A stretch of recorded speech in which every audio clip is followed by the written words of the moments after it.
আসসালামু আলাইকুম ওয়া রাহমাতুল্লাহি ওয়া বারাকাতুহু। তো আপনাদের জন্য আজকে আমি নিয়ে আসছি ব্যাটারি চালিত ড্রিল মেশিন। তো আপনারা দেখতে পাচ্ছেন আমার সামনে একটি ব্যাটারি চালিত ড্রিল মেশিন রয়েছে। এটি হচ্ছে আপনার SW ব্র্যান্ডের 20 ভোল্টের একটি ড্রিল মেশিন। তো এটির সাথে আপনার 2টি ব্যাটারি পাবেন। ব্যাটারি আপনার 20 ভোল্টের 1.5 এম্পিয়ারের ব্যাটারি। তো যারা আপনারা কাঠ লোহা সিদ্ধি করার জন্য হেভি ড্রিল মেশিন চান এবং টিনের চালে স্ক্রু মারার জন্য হেভি ড্রিল মেশিন চান, তারা SW ব্র্যান্ডের এই ড্রিল মেশিনটি নিতে পারেন। তো এটা আপনার দেখেন এই যে সামনে গিয়ার আছে, যেটা আপনি কম বেশি করে কাজ করতে পারবেন, এবং সামনে যে হাই লো করার নব আছে, যেটা আপনি স্পিড কম বেশি করে কাজ করতে পারবেন। এবং এ পাশে আপনি দেখেন 3টা এলইডি দেওয়া আছে, যার মাধ্যমে আপনি ব্যাটারিতে চার্জ কতটুকু আছে সেটিও দেখতে পারবেন।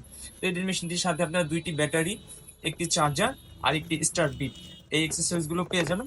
তো এই ড্রিল মেশিনটির প্রাইস হচ্ছে মাত্র 4,000 টাকা। যারা এই ড্রিল মেশিনটি অর্ডার করতে চান, স্ক্রিনে দেওয়া নাম্বারে ফোন দিয়ে প্রোডাক্টটি অর্ডার করতে পারেন। আমরা সারা বাংলাদেশে কুরিয়ার মাধ্যমে এই প্রোডাক্টগুলো সেল করে থাকি। আপনি চাইলে 500 টাকা অগ্রিম বিকাশ করে আমাদের কাছ থেকে এই প্রোডাক্টটি অর্ডার করতে পারেন। বাকি টাকাটা আপনি প্রোডাক্ট হাতে পাওয়ার পরে খুলে দেখে চেক করে তারপরে পেমেন্ট করতে পারবেন।